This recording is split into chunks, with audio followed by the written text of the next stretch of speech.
दादा दादियों मैया।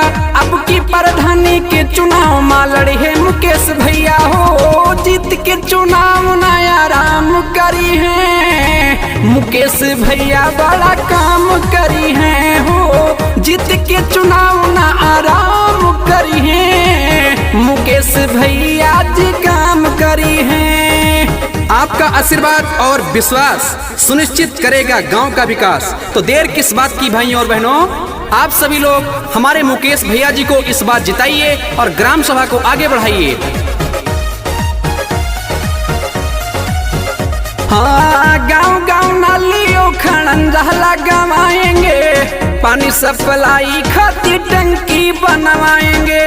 पानी सप्लाई खातिर टंकी बनवाएंगे। चाची, गाँव गाँव नालियों खड़ंजा लगवाएंगे, पानी सप्लाई खातिर टंकी बनवाएंगे।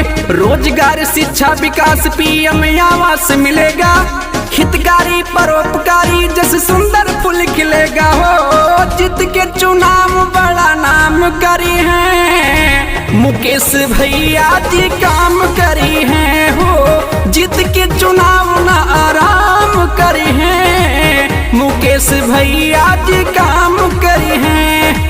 मुसीबत में हमेशा साथ रहने वाला प्रत्याशी, सुख दुख में हमेशा साथ देने वाला प्रत्याशी मुकेश गुप्ता।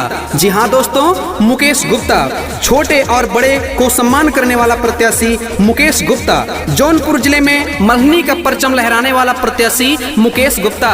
जी हाँ भाइयों, देर किस बात की, एक ही मुद्दा